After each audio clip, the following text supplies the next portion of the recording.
Welcome to the Deep Dive, the show that takes a complex stack of sources, articles, legal documents, psychological studies, and insider notes, and gives you the shortcut to being truly well-informed. Today, we are peering behind the most glamorous, emotional, and, let's be honest, often addictive corner of global television, reality TV contests. Right. Whether it's finding the next big pop star on American Idol, watching a strategic game on Survivor, or getting invested in that high-stakes dating drama, the appeal is global, it's immediate, and it is powerful. And the narrative they sell you is always pure authenticity, isn't it? A fair contest, a true Cinderella story, a chance for an ordinary person to win based on merit or, the audience's vote. But the comprehensive dossier of sources we've compiled, and we're talking about everything from ironclad contestant contracts and confirmed vote manipulation scandals to the highly sophisticated psychological tricks they use, it tells a very, very different story. Our mission today is to really unpack the layered mechanics of this multi-billion-dollar entertainment ecosystem. We want you to understand not just that these shows are managed, but the precise legal, technical, and psychological machinery producers use. The machinery they use to maintain surgical control over the outcome, the narrative, and ultimately your sustained engagement and your data. Yeah. We're examining the entire chain, from the moment a hopeful contestant signs a document that, dictates their life for years, to the precise fractional second edits that shape whether you love them or hate them. This is a shortcut to understanding how the reality is meticulously engineered. And we're starting with the bottom line, the cost of entry and the true nature of the prize. Okay, let's unpack this. When you watch a show like The Voice or American Idol, you see the trophy, the dramatic confetti drop, Right. and it implies this person has just won the lottery.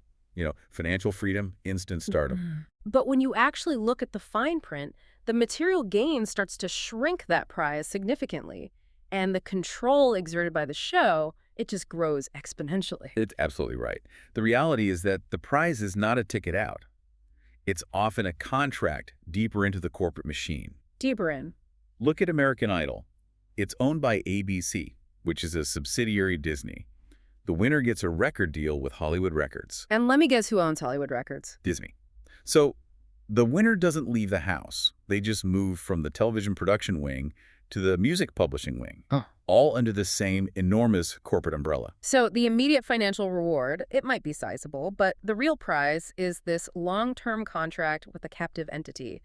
And that transition from being a massive TD star to a genuinely successful working recording artist seems incredibly challenging. It's fraught with peril, mostly because the label's interest is often tied directly to capitalizing on the show's fleeting momentum, not developing a sustainable long-term artistic career. Right, the alignment is just, it's not there. It's almost always difficult.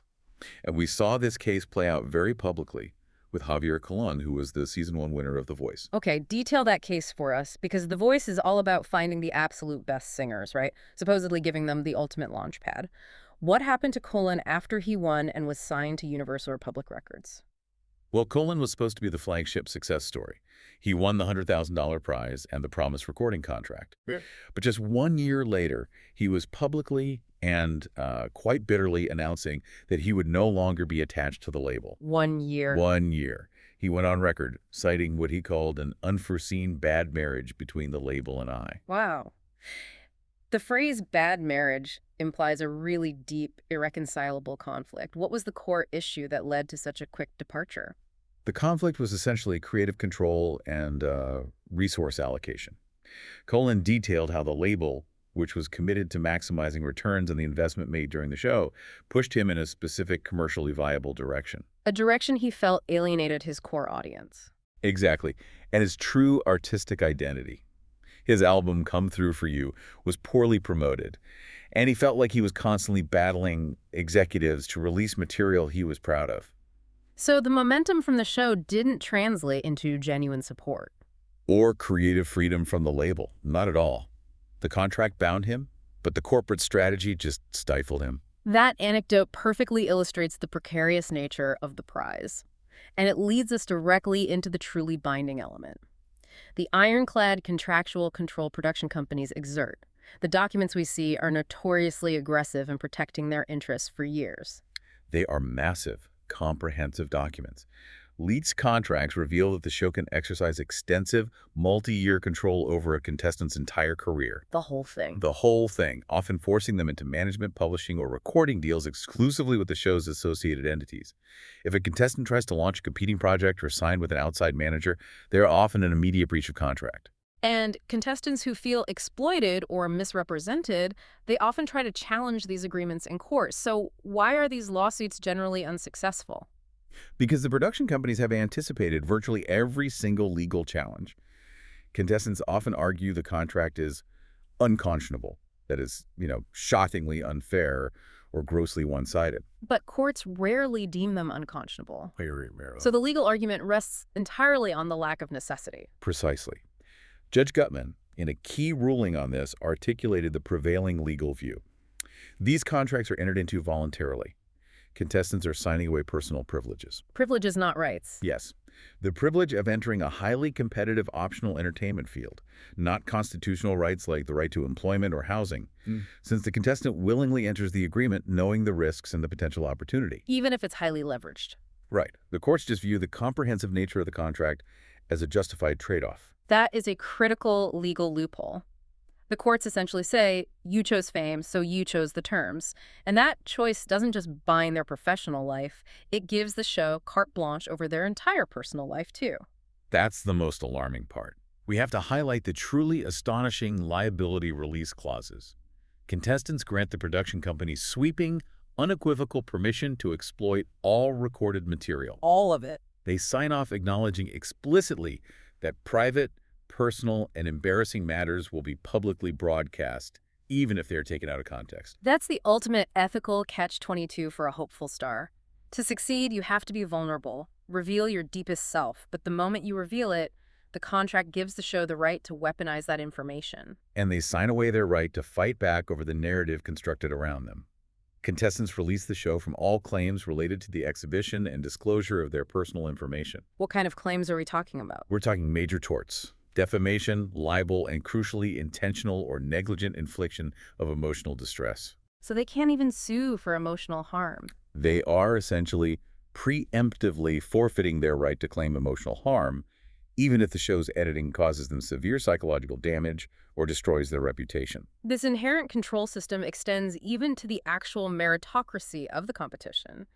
Even if the judges are scoring fairly, the final outcome may still be determined by some non-transparent internal decision. Right. We shift from the contestant's legal leash to the producer's final power over results. This was perfectly exposed by Joe Rogan during the first season of Last Comic Standing. Oh yeah, he was a celebrity judge on that, right? He was serving as a high-profile celebrity judge in the semifinal rounds. And he was completely blindsided by a fine print proviso that gave producers final unilateral discretion over who advanced in the competition. Regardless of the judges' scores or comments. Regardless of anything. He realized his presence, and that of the other judges, was largely for optics. His reaction was pure outrage. And he didn't just quietly leave, he called the process out publicly. That's right. He stated that if the final decision is ultimately left to the producer's discretion, it completely negates the utility of bringing in high-profile comedians to judge the talent. He felt the whole setup was disingenuous. To the audience and unfair to the contestants. He called the whole process sleaziness. And if we connect this to the bigger picture of show management, you can see why producers legally demand this absolute discretion. The show is a long-running, marketable asset. Of course. Its success depends not just on finding one good comedian, but on maintaining audience engagement, sponsorship, and critically, a harmonious cast of judges or coaches. You're referring to instances like the fallout we've seen between major personality. Exactly. If two coaches on The Voice or two judges on American Idol suddenly have a genuine on-air personality clash that disrupts the show's overall harmony. Or if a judge threatens to walk. Right. Producers need the leverage to override an outcome. They have to ensure the continuing team dynamic is cohesive and appealing to viewers. The entire mechanism of final producer discretion is designed to manage the drama and the team dynamic for viewership. And that often trumps selecting the absolute best talent. The takeaway here is that the contest collapses the moment the final decision is determined outside of the public scoring. And that leads us to cases where the collapse was confirmed, not just suspected. If the contracts bind the contestants, the editing bay and the voting systems are where the show actively rigs the outcome and manufactures the necessary narrative. And we aren't just talking about conjecture here. We have sources detailing outright financially motivated vote manipulation. Here's where it gets really interesting. The most concrete, well-documented evidence of massive electoral fraud comes from South Korea, involving the extremely popular Produce 101 series, including Produce 48 and Produce X101. This was a national scandal, right? It resulted in jail time. Oh, yeah. The fraud was suspected after the finale of Produce X101 when viewers noticed the final voting numbers were mathematically impossible, showing these strange repeating intervals between the votes. So the fans actually caught them. The fans did the math. A massive lawsuit was filed, leading to police intervention and a search warrant issued for the network, Mnet. The investigation led to the arrest of chief producers Ahn Jun-young and Kim Young-bom.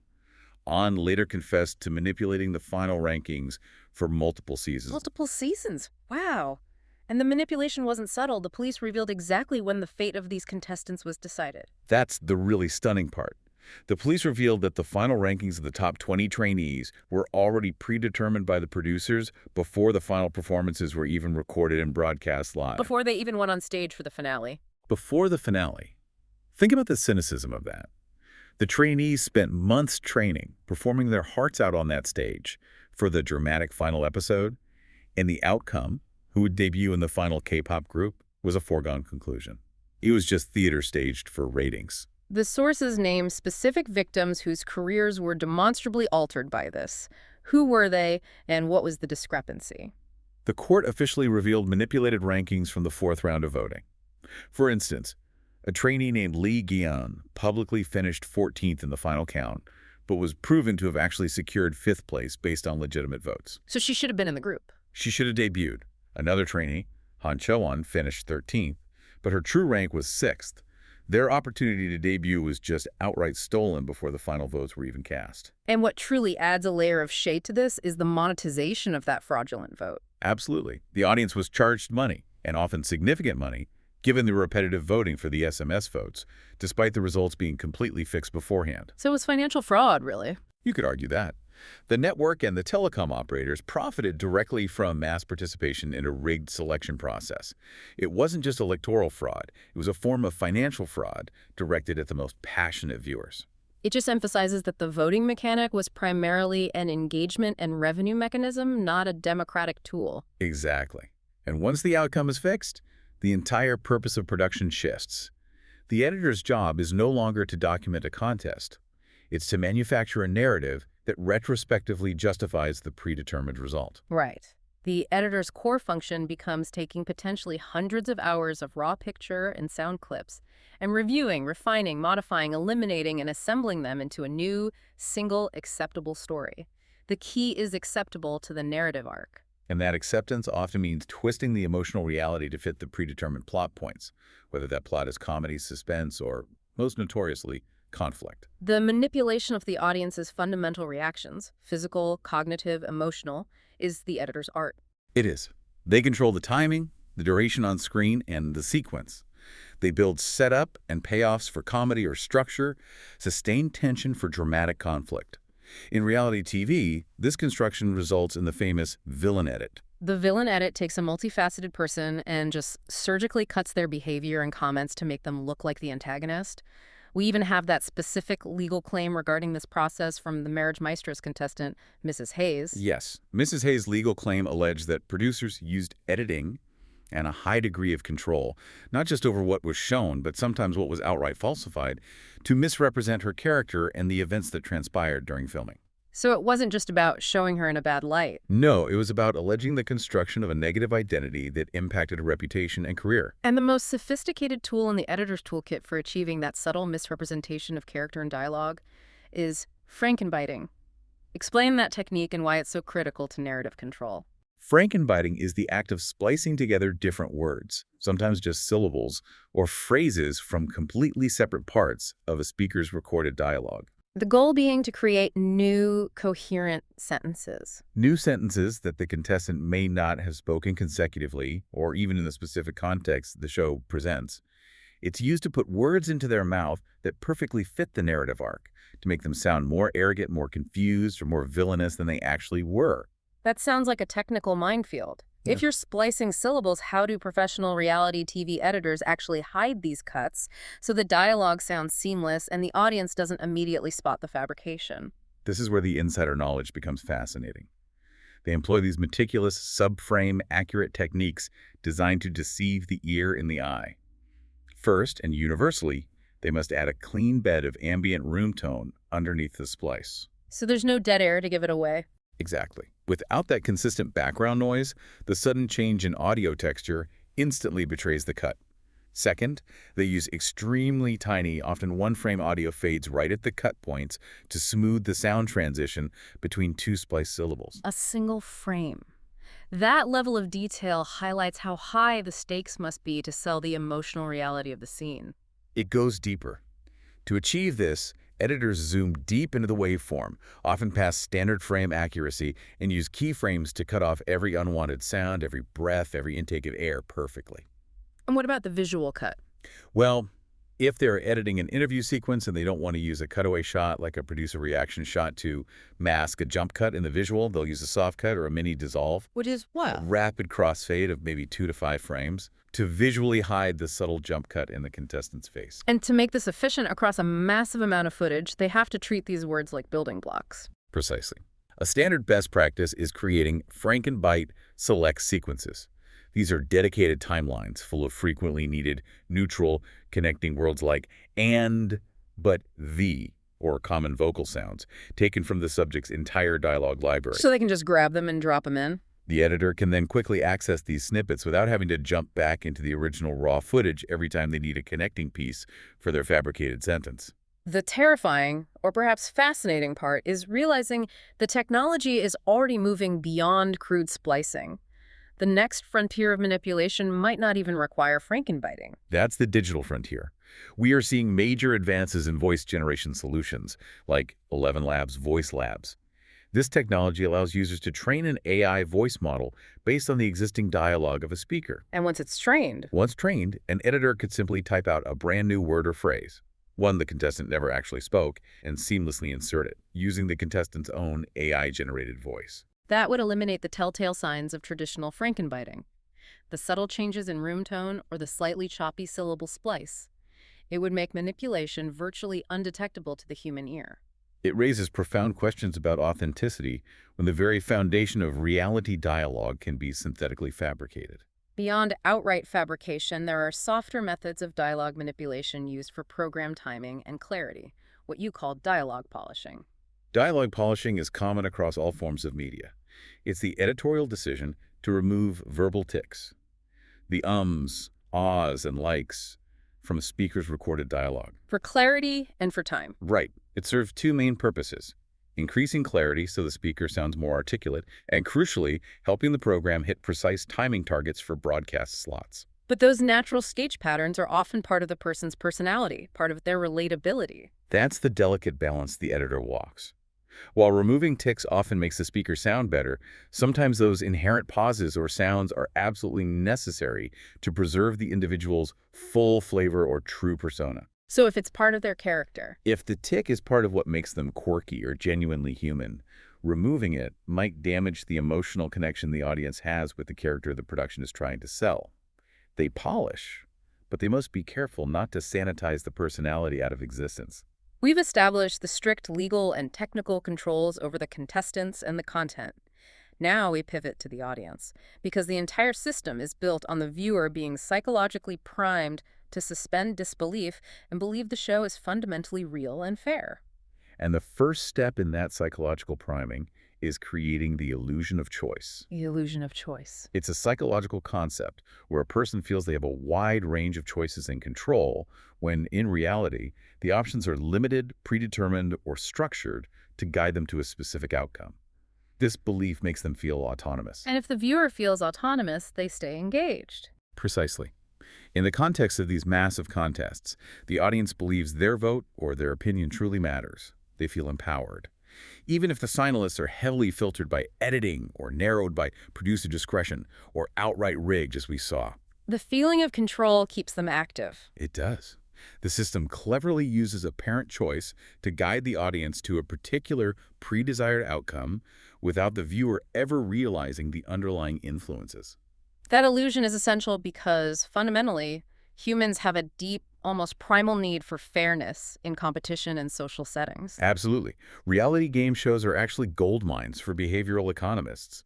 Researchers consider them quasi-natural experiments for studying fairness preferences in real-world, high-stakes scenarios. And we see this preference play out explicitly in voting patterns. We do.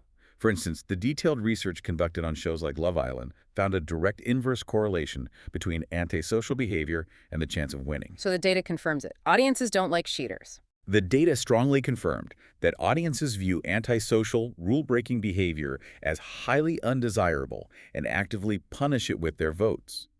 Researchers meticulously quantified this by assigning points for specific antisocial actions across multiple seasons. What were some of the specific violations they quantified? They categorized actions based on severity. For example, asking out someone who is already in a serious couple earned 2 points. Creating a disruptive scene in a group context was worth 3 points. And the highest category. Attempting partner theft or significant betrayal, that earned 4 points. The analysis of audience vote regression results confirmed that as the antisocial behavior score increased, a contestant's chances of winning significantly decreased. That confirms the audience actively punishes people who violate basic social notions of fairness in a competitive environment. It aligns perfectly with established findings from economic games, like the famous ultimatum game, which show that individuals often prioritize the perception of fairness and equity over purely rational or absolute self-gain. If the system is perceived as unfair, the audience disengages or actively votes against the perpetrator. Exactly. But if audiences punish the villain, why do producers still constantly encourage and push the villain edit we discussed earlier? That's the central paradox of reality TV. The villain is necessary for drama and engagement, but the audience must ultimately reject them. Producers are leveraging a deeper psychological mechanism at play here: motivated political reasoning, or the JQP model. Okay, we need to explain the JQP model and how it relates to our unconscious attraction to certain contestants. The JQP model posits that when we encounter new information, like a new contestant or a dramatic moment, our affective and cognitive systems trigger an early, automatic, and essentially unconscious emotional reaction. And this initial reaction, it sets the tone for everything else. It sets the direction for all subsequent conscious processing. If the show successfully cues you to like or distrust a person early on, all the facts you see later will be processed through that initial motivated lens. So if the editor shows me a moment that makes me instinctively dislike a person, say an eye roll or an unnecessarily aggressive line, my brain is hardwired to continue seeking evidence to justify that initial feeling. Even if later events contradict it. Exactly. That's why debiasing strategies or late-season revelations often fail. You're already locked into motivated processing. And this unconscious steering is heavily achieved through production control mechanisms, particularly screen time bias or the power of exposure. Right. Let's discuss the correlation between airtime and success, particularly in strategic games like Survivor. Okay. Research repeatedly shows a direct correlation between airtime, especially the number of confessionals a player receives, and their ultimate success in the game. So the more we hear from them, the more likely they are to win. Players who are under the radar generally have less airtime than those actively shown to be making moves. The production is effectively prioritizing who the audience spends cognitive energy on. If you see someone frequently, you develop a stronger connection, whether positive or negative. And within that airtime allocation, there is a persistent, observable gender bias. Yes. The data consistently reveals that women in these types of competition and survival shows receive less average confessional time than men. And this isn't neutral. Not at all. It's a systemic bias that limits the audience's access to the female contestant's strategy, inner thoughts, and personal narrative, which are all crucial for forming viewer bonds. This lack of exposure prevents the audience from developing the same degree of motivated processing that they might for a well-vetted male contestant. This manipulation of screen time and narrative access leads us back to the famous American Idol phenomenon, the WGWG trend. White guys with guitars, a statistical reality for years on that show. Producers understood precisely how to connect screen time bias with narrative construction. The sob story, or the deeply relatable backstory, worked exceptionally well when paired with a folksy, all-American narrative. So it wasn't just that the audience liked acoustic guitar players. No. It was that the production curated the emotional backstory of a specific demographic to maximize audience identification. Correct. The goal was to sell a performer who felt just like you, the presumed white viewer at home. Struggling but talented. The consistent combination of high visibility, airtime, and a meticulously crafted, highly relatable narrative cue, the struggling, humble folk singer, acted as a powerful, almost irresistible unconscious voting prompt. It solidified that initial effective reaction necessary for the JQP model to take hold. Exactly. And all of these psychological levers, the illusion of choice, the need for fairness, screen time bias work because of a fundamental human limitation, cognitive overload. We are essentially mental efficiency experts. You're cognitive misers. Right. The world presents an overwhelming amount of information every day, and we manage this by relying heavily on habits rather than engaging in thorough, rational decision-making for every single choice. Studies suggest that approximately 43% of our behaviors are deeply habitual. So how do producers and marketers tap into that massive pool of habitual behavior to promote sustained engagement? They ensure the viewing experience is perfectly tailored to the habit formation loop. They focus on clear cues like consistent programming times or identifiable music and visual styles and ease of execution. Tuning in or clicking a voting link must be simple. And crucially, they understand the psychological power of uncertain rewards. Yes. Why are uncertain rewards more motivating than guaranteed rewards? Well, guaranteed rewards lead to saturation and predictable behavior. If I know the outcome, my motivation drops. Right. But uncertain rewards, the unpredictable drama, the last-second elimination, the surprise betrayal, the shock winner tap directly into our addictive psychological centers. That variable, unpredictable outcome is far more motivating for promoting sustained engagement than any guarantee could ever be. It ensures the audience keeps tuning in week after week, hoping for that next big dopamine hit of revelation. The psychological engineering of the viewing experience ultimately serves the purpose of strategic monetization. Today, that means turning the highly engaged audience into a measurable, trackable, and highly valuable product itself. So viewership has fundamentally shifted. It's no longer passive. It has morphed into a complex ecosystem of prediction and strategy. We see this most clearly in the development of analytic hubs. You're talking about viewers who treat these shows almost like professional sports. Exactly. Particularly in the UK, dedicated fans treat reality TV with the same rigorous analytical lens that sports analysts apply to Premier League matches. They are tracking musical cues, observing camera angles for signs of who the producers are favoring, and analyzing every contestant interaction precisely. And this strategic viewing directly feeds into the monetization ecosystem because these fans aren't just discussing their theories online, they are backing them with wagers. Right. Reality TV has become a highly popular mainstream betting market. The audience has transformed from simple consumers into strategic players who are financially invested in predicting the show's outcome. Which demonstrates just how powerful the illusion of a fair contest remains, even among cynical, detail-oriented fans. It does. Okay, let's start with the traditional monetization that flows from the viewer action SMS voting and break down the actual money flow because it's rarely a clean transaction. When a viewer sends in an SMS vote, say a €1 vote, the revenue structure is highly complex. A large percentage of that money remains with the telecom operator that facilitates the message, not the broadcaster or the show itself. And this dynamic creates what economists call the double marginalization effect. Yes. It refers to a situation where major stakeholders, the content creators, the distributors, the platform players like telecom operators, are engaged in fierce conflicts over controlling revenue levied by other players. So they're all fighting over the same dollar. Every viewer interaction is a point of conflict and negotiation between massive corporations. But the real shift in modern monetization isn't the fee per vote, which is marginal. It's the invaluable data generated by the audience's engagement. The show is fundamentally a vehicle for data collection. Absolutely. We categorize this valuable audience data into 3 main tiers, and they all contribute to the value proposition the show sells to its advertisers. Let's start with the most basic, first-party data. First-party data is collected directly from you, the customer, by the show or the platform. This includes basic contact details if you register, transactional data like voting history, and contextual data like what device you're watching on. A baseline understanding of who is engaging. Exactly. And then there's behavioral data, which seems critical for understanding true intent. Right. This is more granular insight into user auctions. It's collected via on-site and in-app interactions, page views, clicks on articles, scroll depth on contestant profiles, and session length.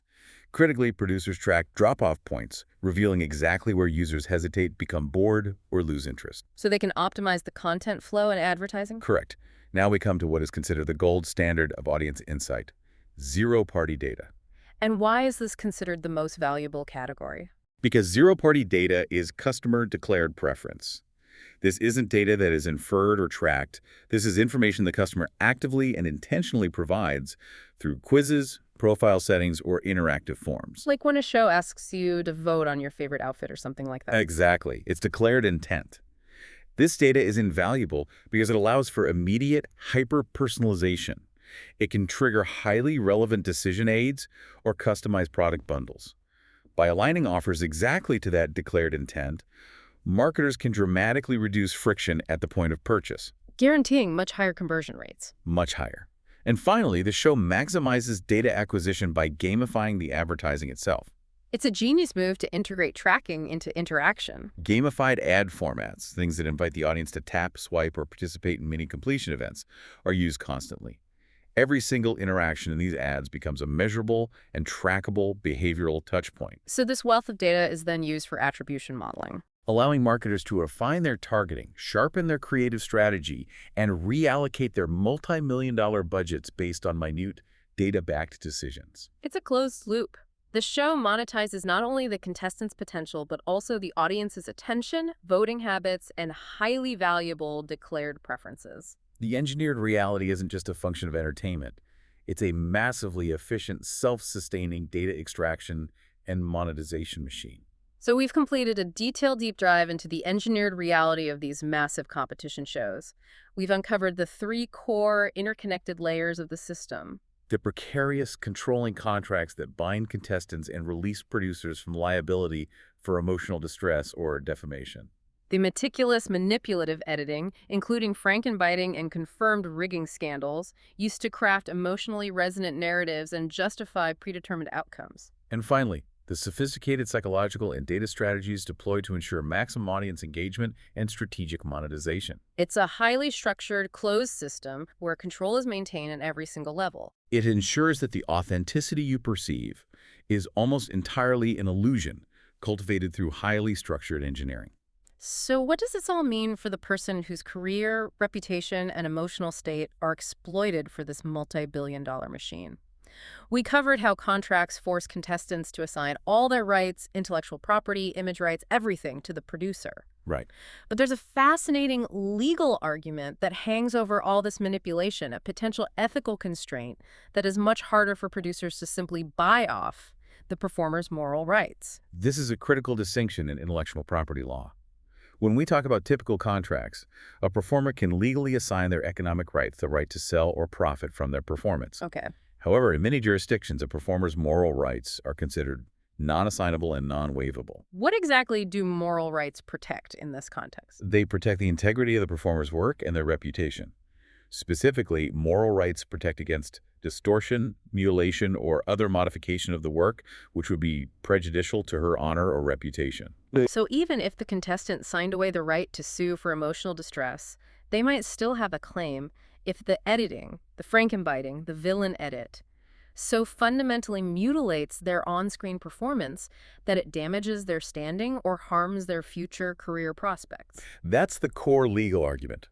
The legal dispute focuses on whether the contestant qualifies as a performer and whether the show's distortion of their performance was truly prejudicial to their reputation. So it provides a potential non-financial leverage point against the production's narrative control. Exactly. Even when a contestant has failed to overturn the contract on the grounds of unconscionability, the moral rights argument remains. The ultimate question we leave you with is this. If the distortion of a contestant's identity is the most effective way for a show to generate drama, ratings, and profit, does the non-assignable moral right of the performer finally provide the ethical or legal break the law has been missing? And what is the true, non-monetary cost of the compelling but calculated reality narratives we all so readily consume?